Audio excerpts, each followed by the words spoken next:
तो current affairs के आज के अंक पे हम 5 महत्वपूर्ण टॉपिक लेंगे और हमेशा की तरह मैं 5 या थोड़ा सा 5-6 टॉपिक आप लोगों के लेकर के करंट अफेयर्स आपकी करवाता हूँ। उसी जो है पूरे प्रोस्पेक्टिव में पूरा का पूरा सेशन आप लोग का स्टार्ट हो रहा है। तो देखिए, जो पहला टॉपिक है आपका करंट अफेयर्स का, आप देखिए, अब हमारे पड़ोसी देशों की बात करें तो पड़ोसी देशों में पाकिस्तान की हालत बहुत ख़राब है। लेकिन 1971 में पाकिस्तान से अलग होकर के बांग्लादेश ने जो तरक्की की है वो काबिले तारीफ है ना। लगातार भारत के साथ संबंध भी अच्छे हैं और जो एक तनाव का वातावरण पाकिस्तान ने पैदा कर रखा था, आप सोचिए कि यदि बांग्लादेश नहीं बना होता, ये भी पाकिस्तान होता, तो स्थिति क्या होती।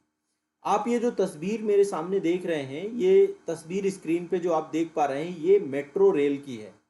और आपको शायद सुन करके बहुत अच्छा लगेगा कि हमारा पड़ोसी देश बांग्लादेश ने भी पहली मेट्रो रेल सेवा चालू की है। ठीक है, तो बांग्लादेश के द्वारा पहली मेट्रो रेल सेवा चालू करना ये दिखाता है कि देश में यदि विल पावर हो वहाँ पे काम करने की। 1971 पे बना ये कंट्री, और आप खूब सोचे, सिर्फ और सिर्फ डेमोक्रेटिक सिस्टम को इन्होंने बहाल किया और प्रोग्रेसिव तरीके से काम किया।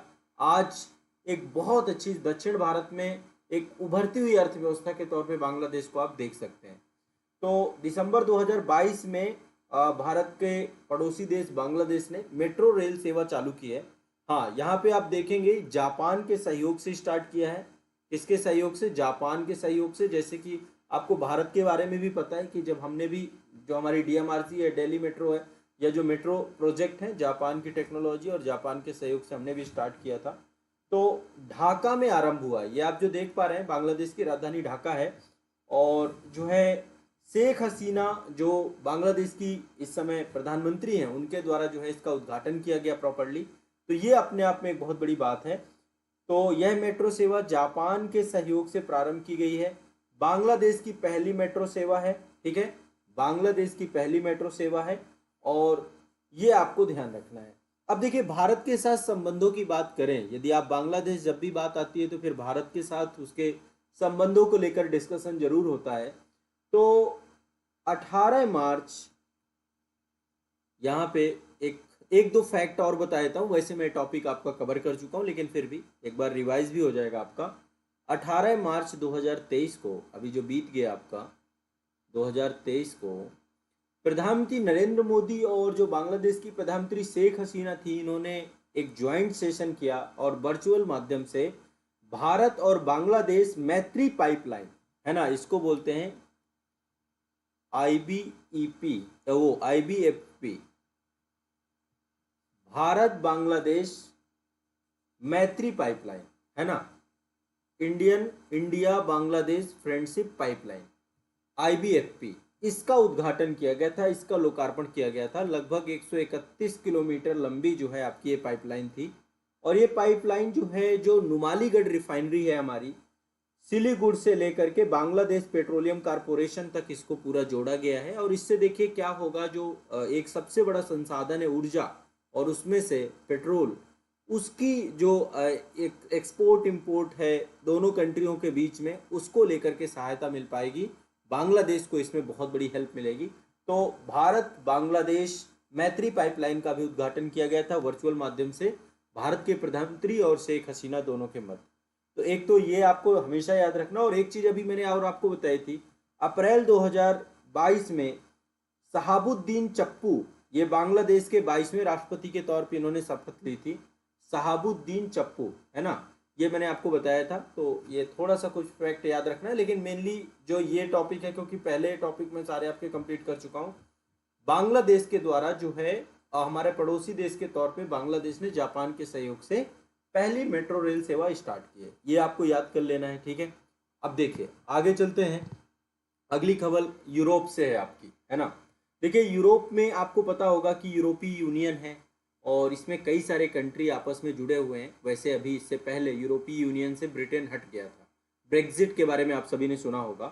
तो यहाँ पे इन्होंने क्या कर रखा है, जो यूरोपीय यूनियन के सदस्य देश हैं, इन्होंने एक साझी मुद्रा बना रखी है जिसका नाम है यूरो, है ना। एक साझी मुद्रा बना रखी है, एक तरीके से देखिए एक आर्थिक संगठन के तौर पे है। और ये राष्ट्र, मतलब इन्होंने अपनी इकोनॉमी को बूस्टअप करने के लिए सब एकजुट हो गए, एक साथ आ गए, साझी मुद्रा, एक ट्रेड सिस्टम डेवलप कर लिया, है ना। तो अभी यूरो जोन को अपनाने वाला एक 20वां देश बन चुका है, 20वां देश बना है जो कि यूरो जोन का सदस्य बन चुका है, यानी कि जिसने अपनी मुद्रा, मतलब अपनी खुद की मुद्रा की जगह पे कॉमन मुद्रा चुन ली जिसका नाम है यूरो। यूरो आपका यूरोपीय यूनियन के सदस्य देशों के द्वारा चुने जाने वाली मुद्रा है, ठीक है। तो ये देश है क्रोएशिया, क्रोएशिया, ये भी ध्यान रखना है, क्रोएशिया। अब यहाँ पे थोड़ा सा एक फैक्ट और मैं आप लोगों को थोड़ा सा समझा देता हूँ। देखिए क्या था, आप एक चीज और समझिएगा, इससे पहले एक समझौता था जो कि यूरोपीय यूनियन के द्वारा ही बनाया गया था। यह समझौता है आपका शेंगेन समझौता। शायद आपने इसका नाम सुना ना हो, लेकिन यूपीएससी के दृष्टिकोण से बहुत इंपॉर्टेंट है शेंगेन समझौता।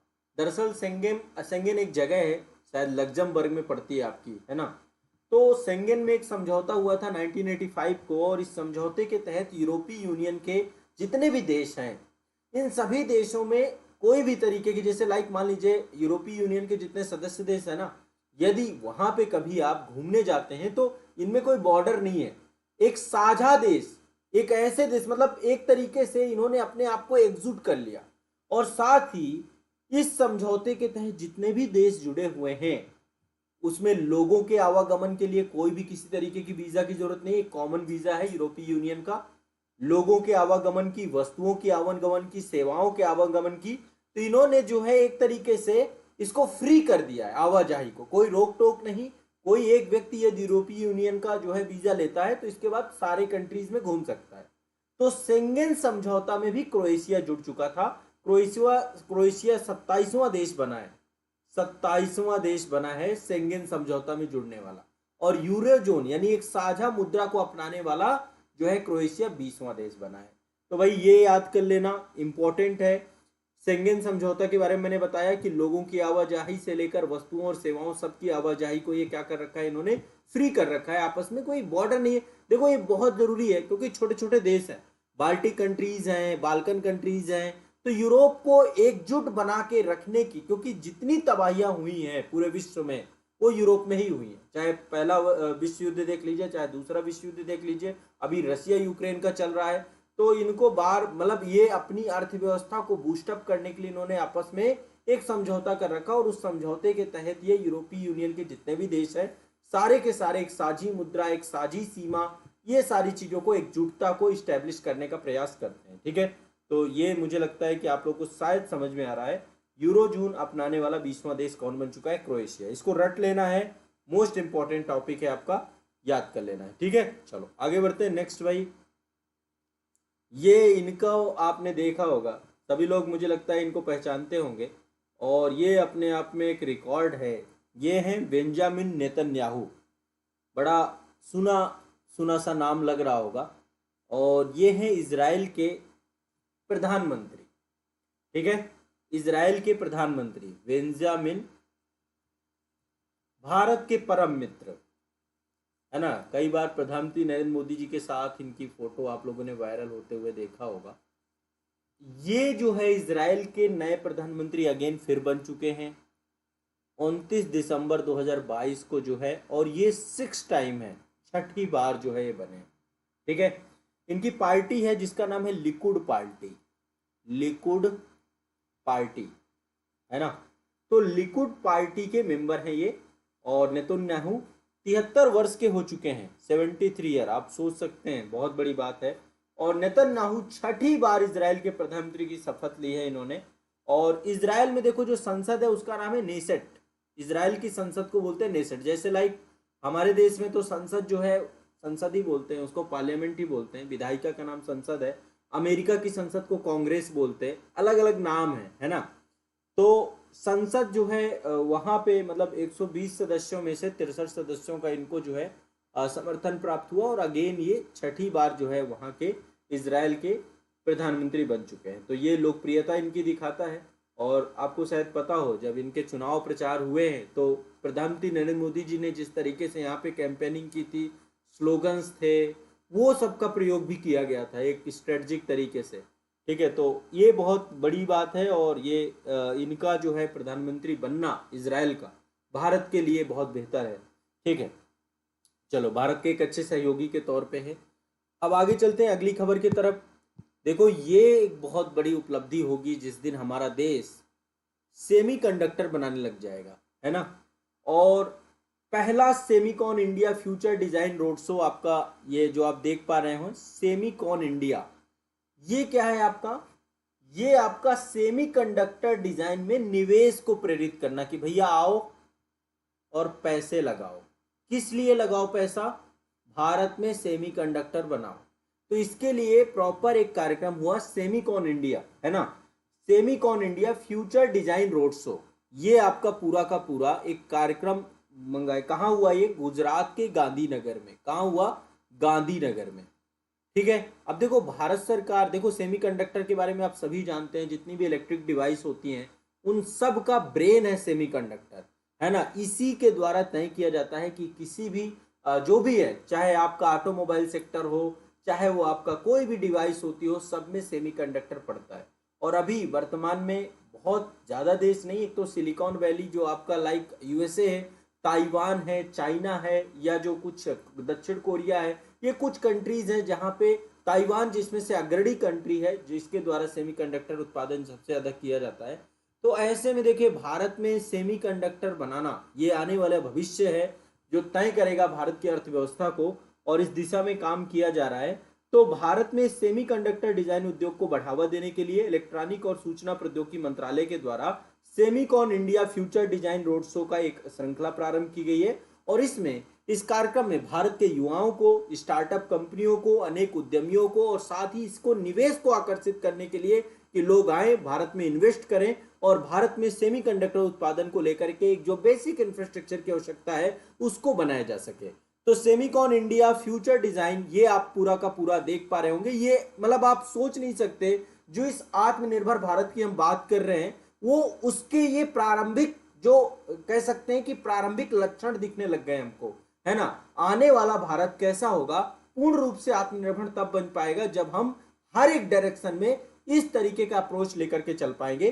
तो ये एक बहुत बड़ी बात है। और अभी मई 2023 में आईआईटी दिल्ली में भी इसको लेकर के, सेमीकॉन इंडिया को लेकर के कार्यक्रम हुआ था, और इससे पहले अक्टूबर में भी सेमीकॉन इंडिया को लेकर के कार्यक्रम हुआ था। ठीक है, तो ये भी आपको ध्यान रखना है, ये एक बहुत बड़ी बात है। आप सभी लोग आराम से लिख रहे हैं ना, जो भी करंट अफेयर्स, एक बार मुझे कमेंट सेक्शन में बताएं, चीजें लिख पा रहे हैं, समझ पा रहे हैं, कोई दिक्कत तो नहीं आ रही है आप सभी को। ठीक है, देखो जितना बता रहा हूं मैं उतना ही बता रहा हूं जितना आपके एग्जाम के लिए जरूरी है। इसमें मैं लंबा चौड़ा भाषण भी दे सकता हूं, लेकिन उसकी जरूरत है नहीं। जितनी आपके एग्जाम की रिक्वायरमेंट है, जो तथ्य और फैक्ट आपके एग्जाम हॉल पे आते हैं, उतने ही तथ्य और फैक्ट मैं आपको बता रहा हूं, उतने ही तथ्य और फैक्ट लेकर के हम चल पा रहे हैं। ठीक है, तो ये आपको ध्यान रखना है। चलिए आगे बढ़ते हैं। नेक्स्ट अगली न्यूज आपकी डिफेंस सेक्टर से है, और लाइक ये आपको क्वेश्चन मतलब सीधा सीधा कई बार पूछ लेता है। सिंपल सा क्वेश्चन है, डिफेंस एक्सपो 2022 आपका हुआ था, ये आप देख पा रहे होंगे यहाँ पे कई सारे जो है, हाँ हाँ ठीक है, वेरी गुड वेरी गुड, आराम से लिखते जाइए सभी लोग। ठीक है, ये डिफेंस एक्सपो। अब आपको एक चीज बताएं, भारत आने वाले समय में, अभी देखो हम बहुत ज़्यादा आयात करते हैं डिफेंस सेक्टर को लेकर के, और पूरी की पूरी इंडस्ट्री जो हमारी है इंपोर्ट पे आधारित है। अब लेकिन भारत बहुत सारे डिफेंस के इतने सारे खुद के स्वदेशी वेरिएंट बना रहा है, चाहे वो तेजस की बात हो, चाहे ब्रह्मोस की बात हो, तो हर एक क्षेत्र में, चाहे वो थल सेना से जुड़े हुए उपकरण हो, या वायुसेना या नौसेना से। तो अब भारत सरकार चाह रही कि हम डिफेंस का जो हमारे यहाँ पे निर्यात का एक मार्केट है वो इस्टेब्लिश हो पाए, हम भी जो है अपने आसपास पड़ोसी देश या विश्व के अन्य देशों को निर्यात कर सकें शस्त्रों का। ठीक है, तो 18 से 22 अक्टूबर 2022 को, 18 से 22 अक्टूबर 2022 को, ये खबर आपकी 2022 की है, 2022 को गांधीनगर में, ठीक है, गांधीनगर में महात्मा गांधी सम्मेलन और प्रदर्शनी केंद्र जो गुजरात में है, वहां पर डिफेंस एक्सपो लगाया गया। ठीक है, डिफेंस से जुड़े हुए जितने भी हमारे उपकरण हैं उन सभी को जो है यहाँ पर प्रदर्शित किया गया। आप सामने देख पा रहे होंगे, ये डिफेंस एक्सपो को लेकर के ही है। तो ये आपका एक बहुत इंपॉर्टेंट है। और देखिए मेन हमारा जो है उद्देश्य यही है कि भारत को कैसे हम डिफेंस के क्षेत्र में भारतीय कंपनियां और अग्रणी बने, कैसे हम निवेशकों को ला सकें इस क्षेत्र में, और इस क्षेत्र में जो है हम भारत को एक एक्सपोर्ट इंडस्ट्री के तौर पर डेवलप कर सकें डिफेंस को लेकर के, इस पूरे उद्देश्य के साथ। और इसमें देखिए बहुत सारे सशस्त्र बल, डीआरडीओ जो हमारे यहाँ की मुख्य संस्था है जो कि डिफेंस को लेकर के काम कर रही है, और इसके अलावा कई सारे जो भारत अफ्रीका रक्षा वार्ता हुई थी, हिंद महासागर क्षेत्र के रक्षा मंत्रियों की भी यहाँ पर वार्ता हुई थी। तो कई सारे कंट्रीज के रक्षा मंत्रियों को इन सब कार्यक्रमों में बुलाया जाता है ताकि आए और देखें और खरीदें। सबसे बड़ी बात आप समझो कि ये एक एक्सपोर्ट इंडस्ट्री के तौर पे इंडिया को डेवलप करना है। तो ये भी आने वाला भारत का, जैसे मैंने आपको बताया कि आत्मनिर्भर भारत की दिशा में ये सारे प्रयास हैं, और ये बहुत अच्छा है। इंडिया जो है हर एक सेक्टर में अपने आप को बेहतर करने का प्रयास कर रहा है। ये आप देख पा रहे होंगे सामने एक आपके जो है एक विमान है, और ये ट्रेनर विमान है, छोटा सा विमान आपको दिख रहा होगा, इसको बोलते हैं HTT-40। ठीक है, ये है आपका स्वदेशी ट्रेनर विमान। ठीक है, 19 अक्टूबर 2022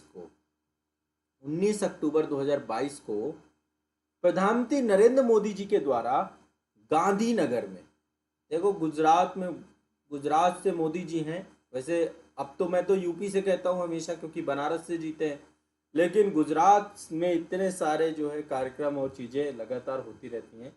तो जो डिफेंस एक्सपो आपका हुआ था 2022 का, डिफेंस एक्सपो अभी आपको मैंने बताया 2022 का हुआ था, उसी में जो है ये आपका HTT-40, ठीक है, ये अत्याधुनिक प्रणालियों से लैस है, पायलट अनुकूल सुविधाएं इसमें दी गई हैं।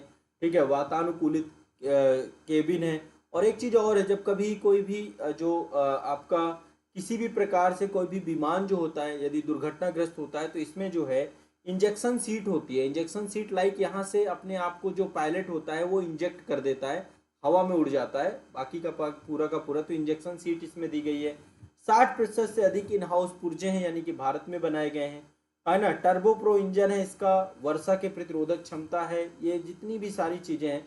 तो इसका उद्देश्य क्या है, ये जो आपका HTT-40 है, एक तो पहली बार ट्रेनिंग पर्पस के लिए यूज किया जाएगा, बुनियादी उड़ान प्रशिक्षण है, और एरोबेटिक्स और आपका फ्लाइंग और क्लोज फॉर्मेशन उड़ानों के लिए इसका उपयोग किया जाएगा। तो ये आपको ध्यान रखना है, ये स्वदेशी तौर पे डेवलप किया गया है। HTT-40 ये आपका स्वदेशी ट्रेनर विमान है। ठीक है, ध्यान रखना है। डिफेंस से जुड़ी हुई एक खबर ये है आपकी, ये आप देख पा रहे होंगे, बहुत ज़्यादा बड़ा नहीं है और ट्रेनिंग के लिए बहुत बड़ा जाने की जरूरत भी नहीं। अब यहाँ पे आपको दिख पा रहे होंगे महेंद्र सिंह धोनी जी। अब इनको क्यों लेकर के आए, क्योंकि अभी एक ड्रोन का अनावरण किया इन्होंने, ड्रोन का अनावरण किया। दरअसल एक कंपनी है हमारे देश में जिसका नाम है गरुड़ एरोस्पेस, गरुड़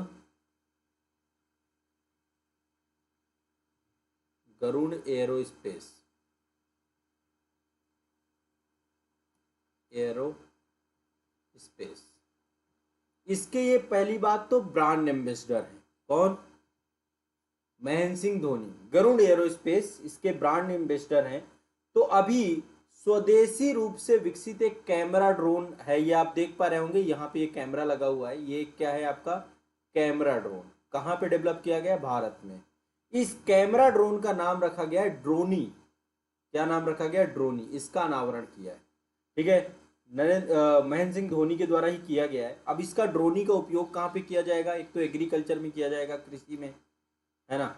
अब देखो एग्रीकल्चर में बड़े स्तर पे काम, अभी आपको पता है किसान ड्रोन का संकल्पना जो प्रधानमंत्री जी के द्वारा दिया गया, तो महेंद्र सिंह धोनी जी के द्वारा ये जो है आपका ड्रोनी का जो है पूरा का पूरा प्रयोग किया गया। और बैटरी से चलने वाला यह ड्रोन लगभग 30 एकड़ भूमि पर कीटनाशकों का छिड़काव कर सकता है। तो कीटनाशक छिड़काव को लेकर के जो किसान ड्रोन की संकल्पना है, उसी सेगमेंट में ये ड्रोन पूरा आपका लॉन्च हुआ है, महेंद्र सिंह धोनी के द्वारा किया गया है, नाम इसका ड्रोनी है, और ये गरुड़ एरोस्पेस के द्वारा इसको बनाया गया है, जिसके ब्रांड एम्बेसडर है। ठीक है, ध्यान रखिएगा। अब आगे चलते हैं भाई, बहुत इंपॉर्टेंट करंट अफेयर्स है। मिशन लाइफ, आप लोगों ने नाम ही शायद मेरे ख्याल से फर्स्ट टाइम सुना हो। ऐसे करके देखो बहुत सारे यूपीएससी में डायरेक्टली पूछ लेता है, मिशन लाइफ को लेकर के 4 स्टेटमेंट देगा। अब यहाँ पे मिशन लाइफ में यहाँ पे देखिए, लाइफ स्टाइल फॉर इन्वायरमेंट, ये पर्यावरण से जुड़ा हुआ मिशन है, पर्यावरण से जुड़ा हुआ मिशन है, पहले तो ये ध्यान रखना है। ठीक है, अभी आपको पता है कि संयुक्त राष्ट्र के महासचिव जो हैं एंटोनियो गुटेरेस भारत आए थे, और प्रधानमंत्री नरेंद्र मोदी जी के द्वारा उनकी उपस्थिति में ही मिशन लाइफ स्टार्ट किया गया था। तो मिशन लाइफ का अल्टीमेट गोल क्या है, पर्पस क्या है? इसका पर्पस है पर्यावरण की रक्षा करना, और इसके लिए व्यक्तिगत और सामूहिक तौर पर कम से कम 1 अरब भारतीयों और अन्य वैश्विक नागरिकों को साथ में जोड़ना। ठीक है, तो वर्ष 2028 तक भारत के सभी गांवों और शहरी निकायों में कम से कम 80% इनको पर्यावरण अनुकूल बनाना। ठीक है, जो आपके शहर और गांव हैं, शहर एंड गांव, इनको क्या करना है हमें 80% क्या करना है, पर्यावरण अनुकूल बनाना है। ठीक है, तो व्यक्तिगत तौर पे और सामूहिक तौर पे पर्यावरण को लेकर के मिशन लाइफ चालू किया। और देखिए, आप खुद सोचिए, हम लोग मंगल में जो है, पता नहीं, मुझे समझ ही नहीं आता है, मंगल में जीवन की खोज कर रहे हैं, दूसरी गैलेक्सी में जीवन की खोज कर रहे हैं। भैया, दूसरी गैलेक्सी तक पहुंच ही नहीं पाओगे। ये धरती है, धरती को बचा लिया तो सब कुछ हो जाएगा, और धरती के संरक्षण के लिए प्रयास किए जाएं, वही सबसे बेहतर है। जिस ग्रह में जीवन है वहाँ उसका रिस्पेक्ट नहीं है, उसका सम्मान नहीं है ना। मंगल में जीवन बसाएंगे, मंगल में कौन पहुंचेगा मंगल में, ये बताओ। और दूसरी गैलेक्सी में तो पहुंच ही नहीं पाओगे, आदमी बीच में निपट जाएगा। आप खुद सोचिए, है ना, एक गैलेक्सी से दूसरे गैलेक्सी के बीच की जो दूरी है ना, यहाँ 60-70 साल का जीवन है, पहुँचते पहुँचते वहाँ पे हजारों साल लग जाएंगे फिर। तो ये सब मूर्खता वाली बातें हैं। पृथ्वी को बचाइए, पर्यावरण का संरक्षण करिए, उसी दिशा में पूरा का पूरा प्रोजेक्ट है। और जो आपको पता है COP26 हुआ था, उसके जो है अंतर्गत ही ये पूरा संयुक्त राष्ट्र जलवायु परिवर्तन कार्यक्रम के कारण ही ये पूरा प्रारंभ किया गया है। और नीति आयोग जो है इसको डेवलप किया है, केंद्रीय पर्यावरण और वन एवं जलवायु परिवर्तन मंत्रालय जो है इसको अच्छे से करेगा। तो ये आपको ध्यान रखना है, हमारी पृथ्वी को, हमारे प्लेनेट को बेहतर बनाने के लिए, लाइफ को, जीवन को संरक्षित करने के लिए ये मिशन लाइफ का शुभारंभ किया गया था प्रधानमंत्री जी के द्वारा। अब अगला चलते हैं, अगला current affairs. Next current affairs, ये भी आपका अपने आप में खतरनाक है। देख पा रहे होंगे यहाँ पे एक ये प्लांट है आपका, ये दिल्ली में है, दिल्ली में एक ये प्लांट है।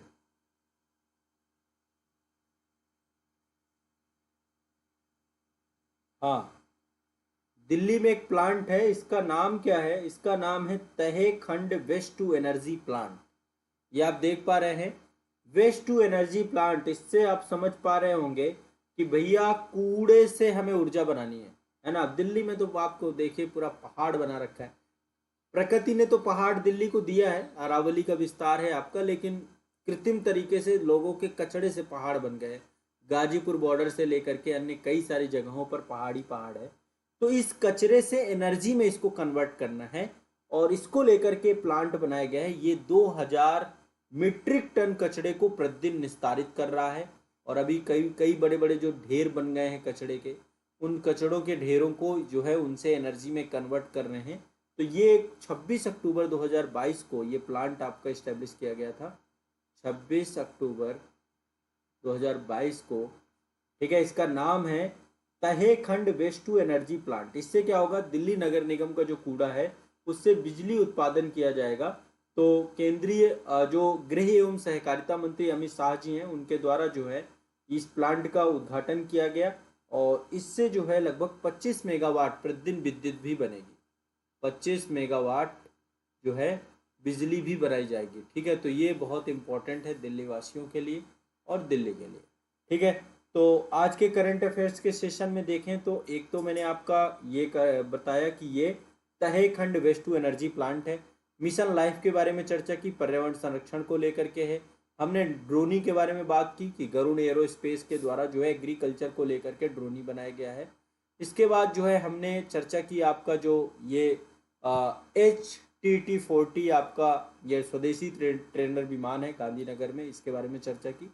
डिफेंस एक्सपो 2022 के बारे में चर्चा की, और इसके बाद जो है सेमिकॉन इंडिया के बारे में चर्चा की हमने। इसके अलावा जो है बेंजामिन नेतन्याहू के बारे में मैंने बताया कि छठी बार ये इजराइल के प्रधानमंत्री बन गए हैं। और क्रोएशिया 20वां देश बन गया है जिसने यूरो को अपना लिया है, यूरो जोन का सदस्य बन चुका है। शेंगेन समझौते को अपनाने वाला 27वां देश क्रोएशिया बना है। और बांग्लादेश में दौड़ने लग गई है मेट्रो रेल सेवा ढाका में। ठीक है, तो ये जो है आपके आज के करंट अफेयर से जुड़ी हुई महत्वपूर्ण विषय वस्तु थे, महत्वपूर्ण टॉपिक थे। मैं आशा करता हूँ कि आप सभी को ये टॉपिक समझ में आए होंगे। बस अब जितना बताता जा रहा हूँ इनको रिवाइज करते जाओ, रिवीजन ही की है, रिवीजन से ही होगा। जो जितना रिवीजन कर ले जाएगा यही करंट अफेयर्स, इससे बाहर कहीं नहीं आने वाला। ये पूरे दावे के साथ में कहता हूँ, क्योंकि करंट अफेयर्स की यही प्रवृत्ति है, यहीं से चीजें पूछी जाती हैं। ठीक है, चलिए इसको पूरा रिवाइज कर लीजिए।